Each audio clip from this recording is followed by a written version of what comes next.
Whoa, that was nice, Chief. Welcome to our budget hearings for November the 23rd, 2015. And we'll start by introductions, starting with Zach. Zach Taleric, Director of the Office of Management and Budget. Victoria Caldwell, Acting Clerk to the Board of Commissioners. Marilyn Brown. Paula Brooks, County Commissioner. Kenneth Wilson, County Administrator. Eric Janis, Deputy County Administrator. Chris Long, Deputy County Administrator. I'm James Schimmer. I'm the Director of Economic Development and Planning for Franklin County. I'm Jean Carter-Ryan, the President of the Columbus Franklin County Finance Authority. And I'm Matt McAllister, Senior Vice President of Economic Development with Columbus 2020. And I'm Brian Ross with Experience Columbus. Linda Logan, the Greater Columbus Sports Commission. Welcome all of you. And Jim, if you want to get started and take it away. Thank you, Commissioners. My report is really entitled Strategic Partnering to Make a Difference. That is the theme of what I'm going to present to you today and talk a little bit about our philosophy, which is really making a difference through strong partnerships and strategic targeted investment, which trigger economic development and facilitate community development for the benefit of all of our Franklin County residents. Commissioner, our agency goals that we've established for 2016 focus on a number of different areas. I'm just going to read through them real quickly. The most and the highest on our list is really to continue to implement the 5-year SmartWorks and Franklin County Economic Development Program and the development of innovative planning and community development projects. We want to link Franklin County's human capital with private sector employment opportunities and assist in financing critical infrastructure development, which leads to job creation and increased sales revenue. Increase our global competition, or our connectedness, in a competitive global world by increasing our exports and attracting jobs, creating investment, and improving trade facilitation with state-of-the-art logistics facilities. Assisting high-tech and small business startups, but also facilitating the development of more livable and sustainable communities through cutting-edge planning practices. We want to be able to regionally connect with other counties and municipalities in Central Ohio while seeking out collaborative opportunities to move public policy ideas from theory into practice, and partner with nonprofit housing agencies to help end homelessness. Provide timely building and zoning inspections to ensure the safety of our county residents, and provide stellar customer service, which is important to us. When we looked at our agency's strategic issues ahead in 2016, certainly you are, as the Board of Commissioners, are very much aware of our decreasing federal funding that we have been experiencing, specifically within CDBG, but particularly with the home program, which is currently under fire in Congress at this particular moment in time. And that is in despite of soaring needs that we have on a local basis. The question of how does our agency participate in a meeting and collaborative way regarding county workforce training and job creation for low and moderate income families and individuals is high on our agenda as we look forward towards our strategic issues in 16. Additionally, there is absolutely no doubt about the fact that there is stagnant development in unincorporated areas of Franklin County, and I will point to two of those, specifically the State 104 corridor on the south side and Westland. Westland continues to be a development issue for us and one that we will be focused on in 2016. The department continues to grow, and actually this is a happy occurrence in some ways. We're physically out of space in the Lazarus building, if you can believe that.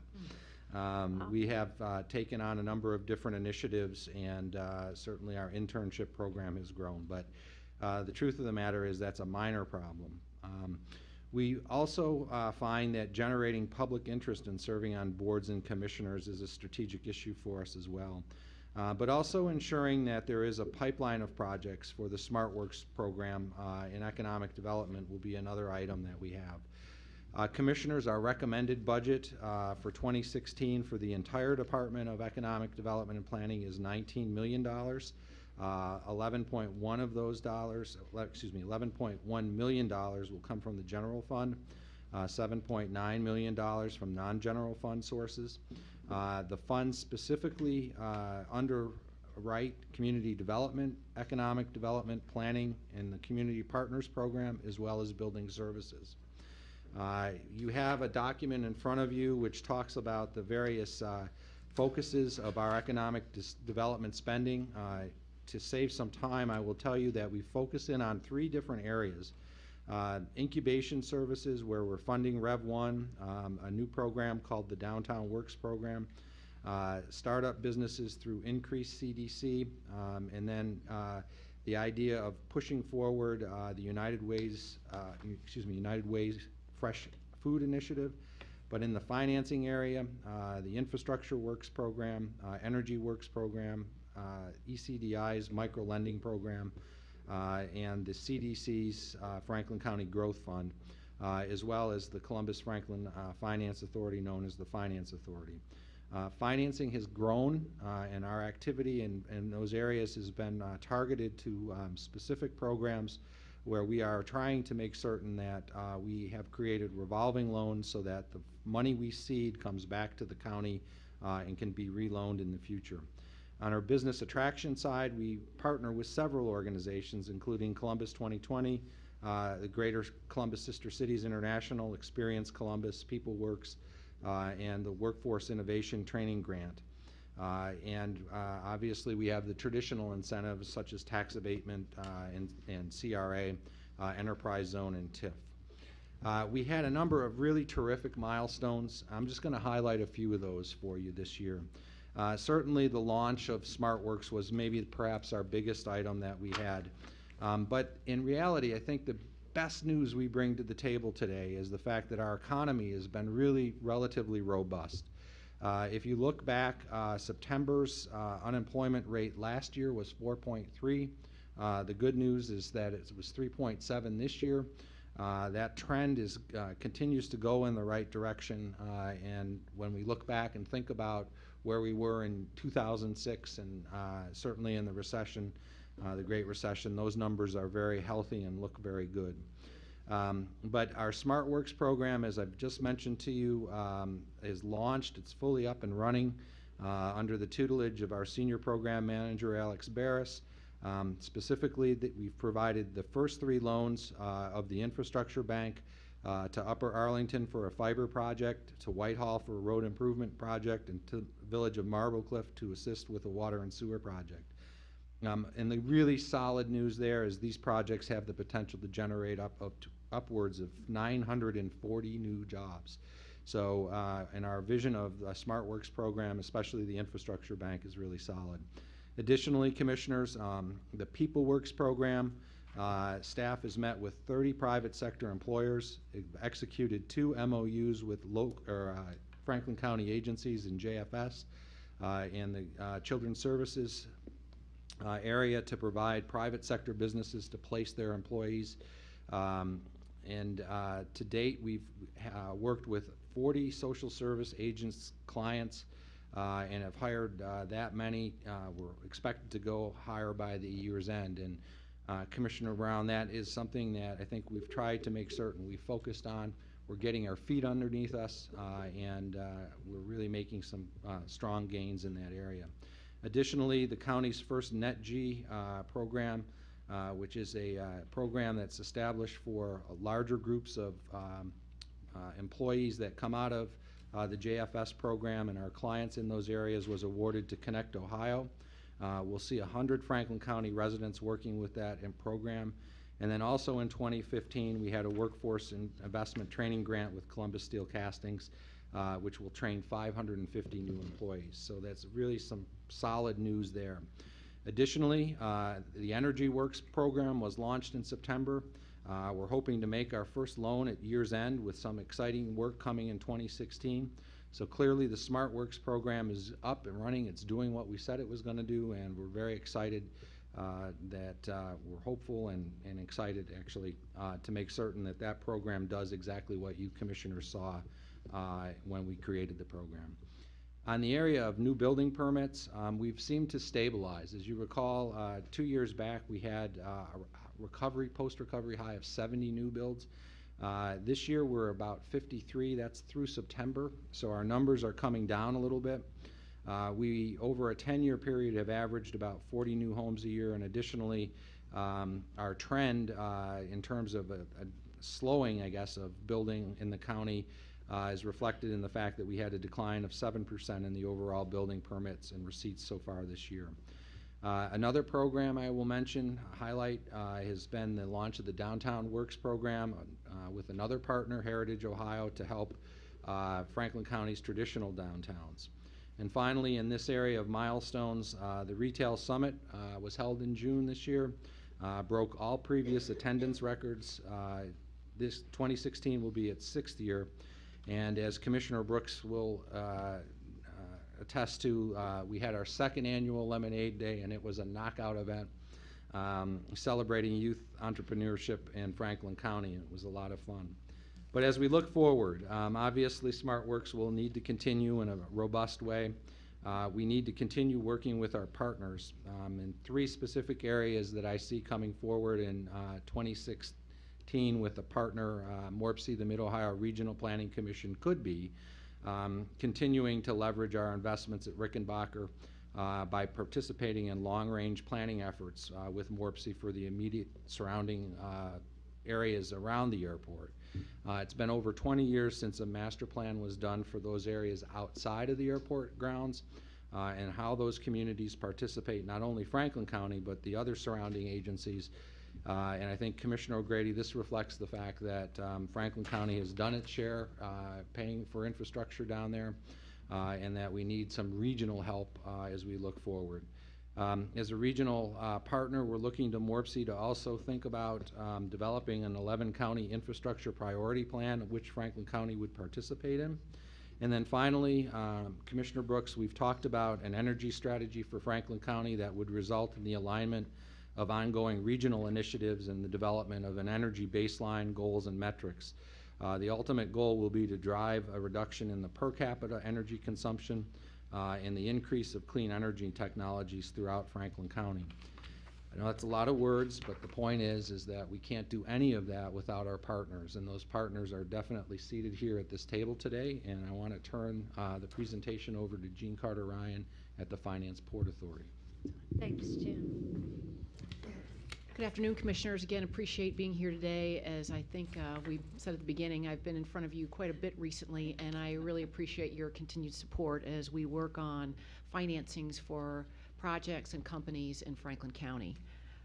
Just so you know where we are today, since our inception when you created us back in 2006 and the board hired me in 2007, we've issued over $775 million in financing. We've closed on 36 projects that will invest almost $1 billion and create over 1,900 jobs in Central Ohio. This year, to date, we've closed on just under $170 million worth of financing. Those 2015 projects include Rogue Fitness, which is, I think many of you know, is in just south of Wyland Park on East 5th and Cleveland Avenue.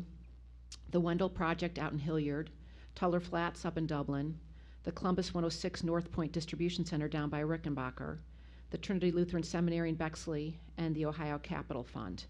So again, across the board, well represented in communities across Franklin County. Additionally, for all that we're looking at a date of November 23rd, we have 6 projects that are planning to close by the end of the year. So my hair is turning grayer by the second. Those 6 projects anticipate investing over $150 million. And some of the ones that are projects that you would be very well aware of, Shadow Art, which is Shadowbox, Bridge Park up in Dublin, the Grove City Care Project, which we talked a little bit about last week, Deep End in Clintonville, and the University Plaza Hotel. So we have a very, very full agenda. So those are some of the projects. Again, I think it'll be a record year for us with regard to projects, which is really what we're all about. But certainly there are things beyond the projects. Program development, we have been working very closely with you and with Jim and the staff on our Columbus Region Energy Fund. We established that program in 2014. We closed on our first energy loan this year with the Trinity Lutheran Seminary, and we anticipate closing on our second in January of 2016. So quickly we'll have that up and running. We very much appreciate the $1.5 million that we received yet this year in the fourth quarter that we'll administer through Franklin County's Energy Works as a part of our program for projects here in Franklin County. Additionally, we've worked with you in terms of our TEFRA review that we established in 2010. I was here Thursday. We'll be talking again tomorrow about one of those projects. Shadow Arts Productions we did a review for, and then Grove City Care Project. We also just recently updated and approved our formative agreement, which is going to help us, I think, do a really phenomenal job for projects in Franklin County. Finally, one of the big issues, another large strategic issue that we have been faced with is our bond fund program.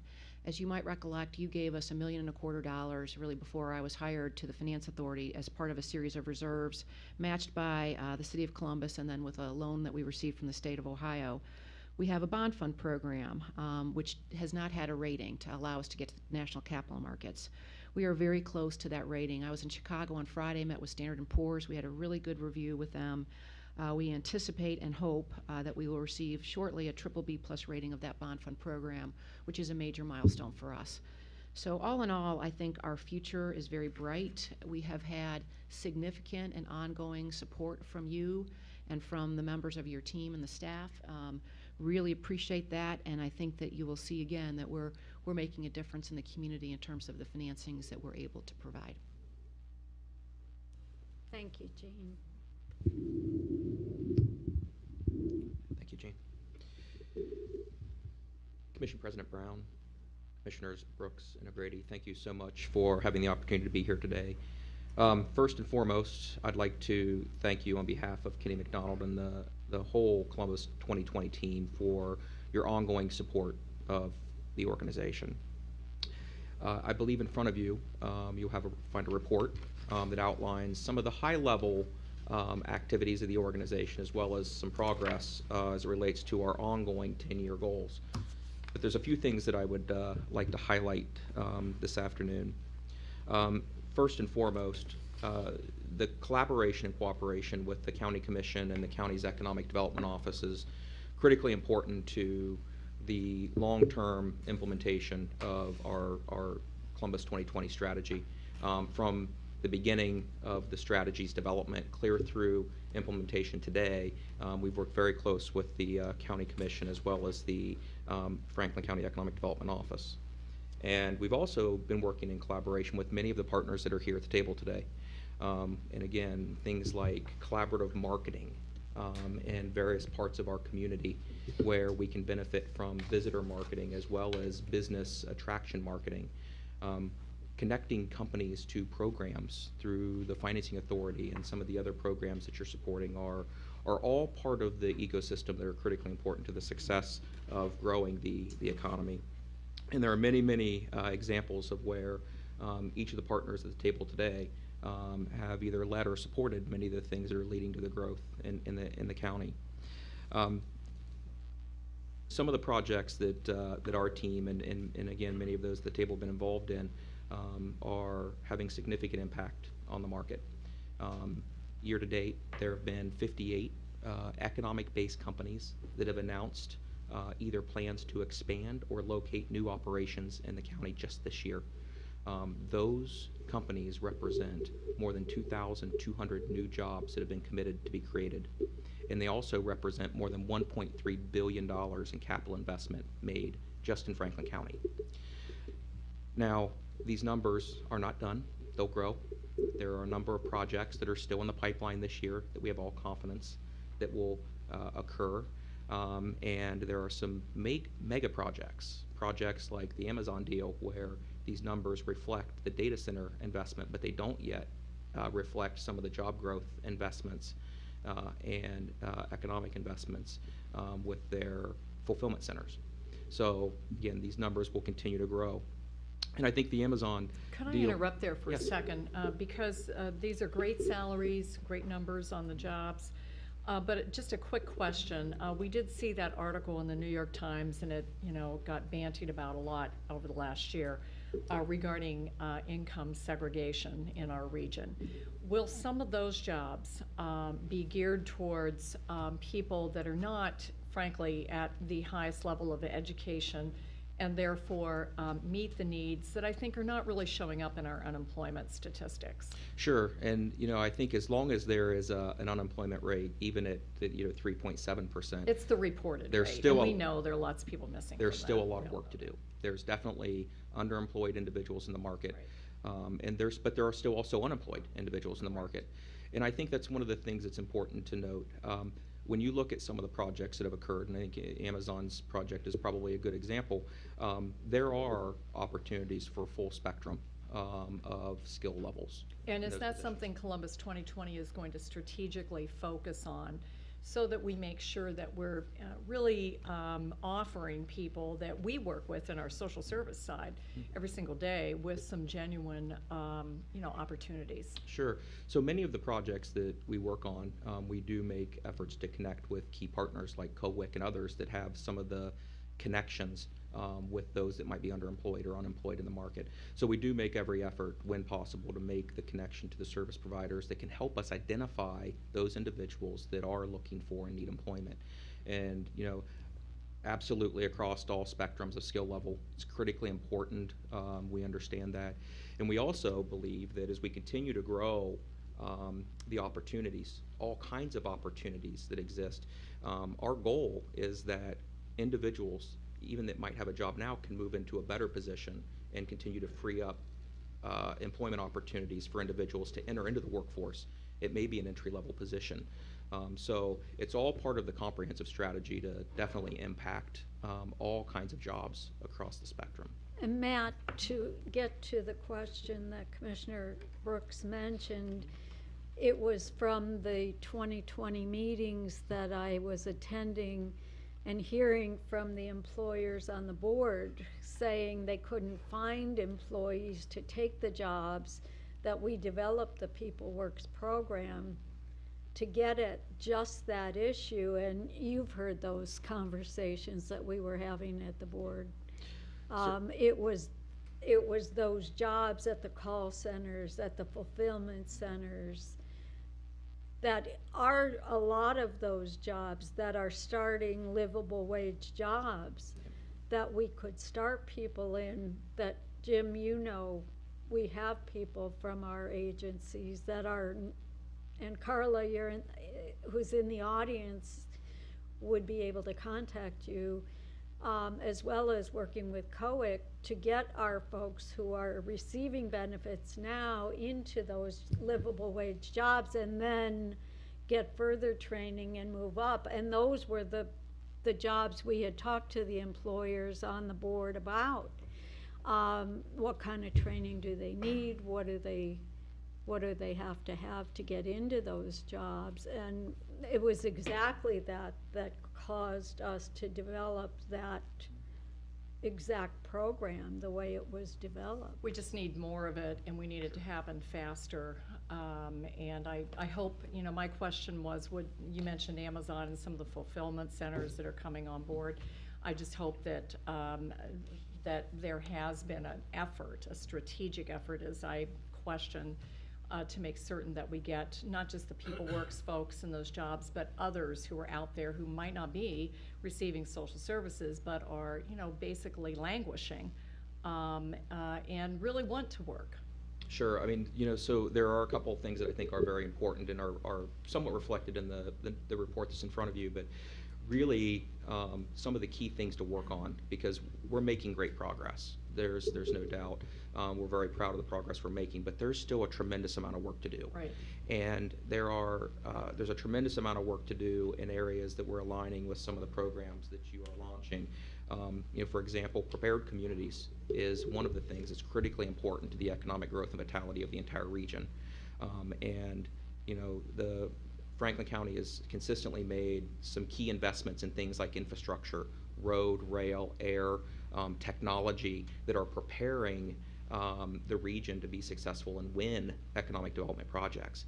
But there's still work to be done. Just as in workforce, identifying and connecting is always, it's a very difficult thing, and I think just about every market struggles with those sorts of things, but we can absolutely get better at it and And continue. we're doing a lot better than the rest of the state. The highest Absolutely. poverty county is Lucas County, and then some others in southeastern Ohio. But we just need to acknowledge that, you know, there are these issues out there. Yeah, and that's one of the things that is going to continue to prepare us to win, because today, the vast majority of companies that we talk to are asking about workforce. How will they fill those positions? And so being part of a prepared community is also going to be able to identify, qualify, and help provide access to that workforce, just like we do the infrastructure. Sure. So there are a couple of things, though, that I'd like to just mention. You know, as I mentioned, the Amazon deal is a great example of an economic development project and the process that exists behind it.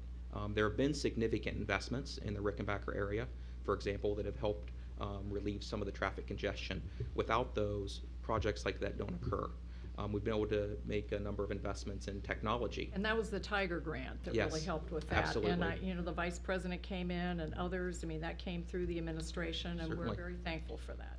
And that is absolutely the sort of things that may seem to occur in a year where a project may not be directly associated with it, but it does lead to economic growth and Critical. prosperity. And sometimes it can take 1 year, 2 years, or 3 years. And you know, the Amazon deal is a good example of one where we build a relationship, and ultimately we're able to secure multiple projects through that relationship, and the quality market and the quality product that we had as a region to present to them. One of the other areas that we're making significant progress that I'll just highlight, because we've been in very strong partnership with the Columbus Regional Airport Authority, along with the Franklin County Commission, is air service development. And again, everything from the movement of cargo to the movement of passengers. This has been a big year for the Columbus region, and advancing that air service. And again, that becomes a key element of our ability to attract and retain companies in this marketplace. So there's a lot of great work being done across the board. And Matt, we're moving rhinoceroses around the world.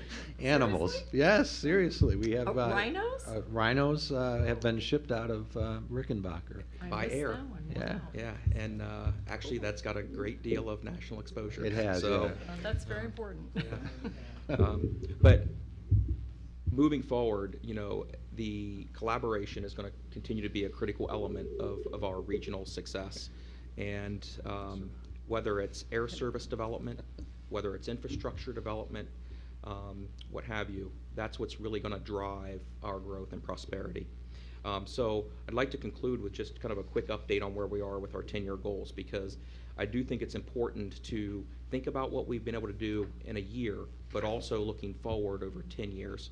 And as you know, the 10-year goals, or the primary goals of the organization and the region, are 150,000 net new jobs, $8 billion in per capita capital investment, and a 30% increase in per capita income.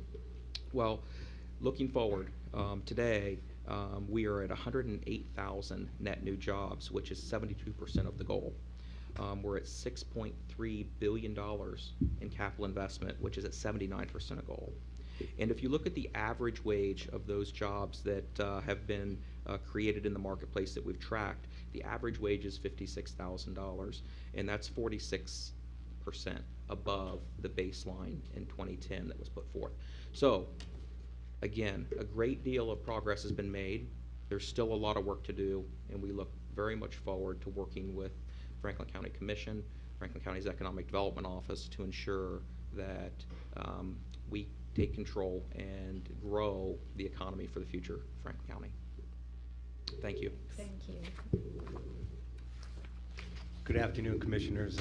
Once again, you will hear us use the word collaboration and partnership as well, because the success of all the organizations up here is very important to the success of what we do in travel and tourism as well. And without your support, we would not be able to do that. So I do want to thank you for the opportunity to update you on Experience Columbus and the Sports Commission's efforts to increase the economic prosperity and quality of life for residents and businesses throughout Franklin County. The local travel and tourism industry is thriving. We're actually, with our third quarter release, we are seeing record numbers and many different metrics throughout not only the downtown area, but throughout the county as a whole. And most of them are record years. Right now, occupancy for hotels are up 3%. The average daily rate's up 5.7%. Overall revenue per available room is up 8.9%. And the bed tax collections are up 11%, which is about $3.3 million. So, and that's important because that goes to funding us, but also human services, a housing trust, and the arts. So that growth is very, very important. Downtown alone, in overall revenue growth for hotels, from 2012 to 2015, we've grown from $83 million to $115 million. So again, your investment in the convention center and the Hilton Hotel is paying dividends quite a bit. So with that, we've enhanced our convention package. The convention center expansion and renovation is very important to what we're doing. Port Columbus and the modernization, the number of flights that are accessible is not only just as important to 2020 as it is with visitors and getting large conventions here. The Art Museum, Scioto Greenways project, all these things are enabling us to be positioned to be very competitive as we move into the future in a very competitive arena. Through October, Columbus has hosted 610 conventions, sporting events, and groups, including 40 citywide groups, which are 750 rooms on peak night and more. That is a record for our downtown community. With that, the Sports Commission and Experience Columbus has booked over 240,000 rooms. And most importantly, into the future, from 2016 to 2021, we have over 650,000 room nights that are tentative. So the future is bright as we move forward. But we also continue to raise our profile nationally. Smart Asset named Columbus one of the 5th best convention cities in the nation. Professional Convention Managers Association named Columbus one of the 12 top cities on the rise for conventions. Connect named Columbus one of the top 6 rising tech cities in the nation. And the U.S. Travel Association's national branding and marketing campaign, this is a national award, was just provided to Experience Columbus and the City of Columbus and Franklin County for our Life in C-Bus campaign, which is geared towards millennials in Chicago and also Washington, D.C. So that was a national award. And again, without your support, we would not have been able to do that. But of course, the bottom line is always economic impact, which also means jobs. We're focusing on sales efforts to increase the type of large national groups that not only spend more money in our destination, but also raise our profile for additional prosperity into the future by looking at more international and national conventions, meetings, and sporting events. We are specifically, and this is something we want to share, we're specifically targeting groups that include industry-specific events such as the American Society of Association Executives, which a lot of you know. Yes, and we're looking at the Professional Convention Managers Association, the Meeting Planners International Convention. All these groups have tremendous track records of bringing other meeting professionals into your community, which means residual and economic impact, but also raising our profile as a premier visitor destination. So, and we do appreciate all of your help in doing this, because we need to aggressively work to increase our partnerships with both the public and private and grow our overall membership. So in 2016, Experience Columbus, believe it or not, we're celebrating our 75th anniversary. So we've had 75 years of tremendous success because of such a tremendous community that we have. But it's not as much about celebrating where we've been, but really looking forward and celebrating where we're going to go as a community and working at that collaboratively. So it's what's next. And we really, it's a dynamic world, an ever competitive industry. And we know we must challenge ourselves to compete at a higher level. So Experience Columbus is engaged in many bold initiatives right now, and we couldn't be doing this without you and your support and a lot of the success of the partners up here. So as we move forward, your funding and your support of our organization is imperative for us to compete at the highest level and move market share into Franklin County and Central Ohio. So we are working on making this happen. You have our promise. We will be competitive, but we do appreciate all of your support of our organizations. So 1941? Yep, 1941. Whoa, during the war even. So, Wow, that's yep, we have the interesting. articles of incorporation it was March, and I can't, 14th? Or February 11th. February 11th. March 14th, February 11th. So. Right before February Valentine's 11th. Day, anyhow, yeah. Wow, that'll be fun. Yes. No, it's Yeah. gonna be exciting, so, Great. yes. Look forward to that. And following the theme today of collaboration and relationship building, it seems that all of us have had a successful year. And just to add on the many things that Brian mentioned about sports and Experience Columbus, we are proud of the year we've had so far as well, in not only booking events, but hosting events as well. As if you go back to January and hosting the All-Star Game or NCAA basketball and the like, we also had USA Volleyball return to Columbus, but this time with their boys tournament.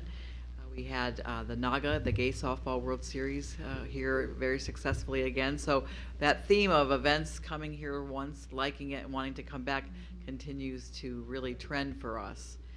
2016 will be the launch of another initiative we think that will also be our legacy. We have found that we are becoming the destination of choice for girls and women's events in sports. So in 2016, we are hosting the NCAA Division III women's basketball semifinals at Capital University. We will also be hosting the NCAA Women's Volleyball's Final Four at Nationwide Arena.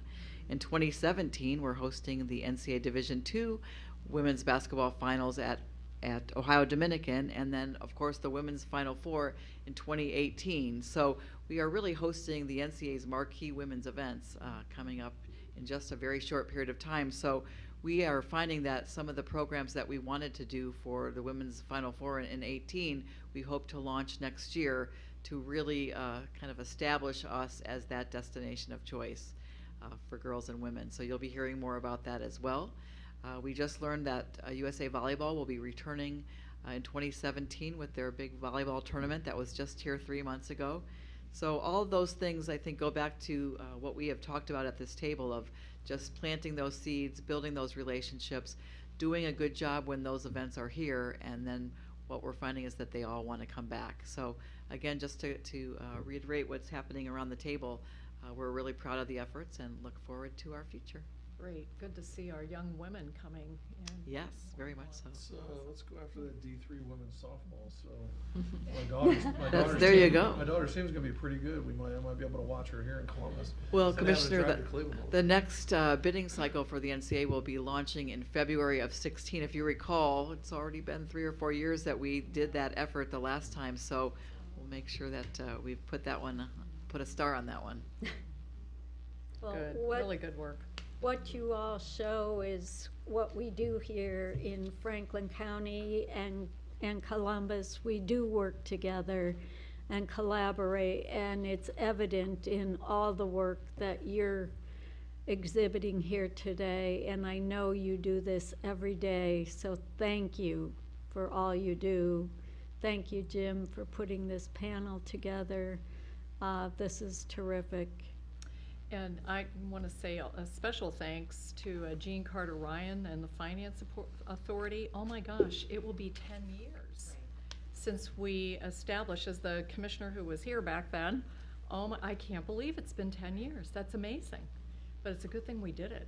We might not be 75, but we'll get there someday. Mighty 10. And they'll be Just bond a few rated. more years. Right. This is great. Just a few Just more heading to years, adolescence, right, Gene? Yeah, 10 and 75, woo. Good, and thanks 2020. I know that regional strategic thinking is really important. I just don't want us to forget that we have a lot of people out there who have not, really been lifted by the, rising tide, and we gotta throw that lifesaver to them and make sure they get in the boat too. So Matt, will you let Kenny know that we're thinking about him very much lately? Thank you. Thank you. Thank you.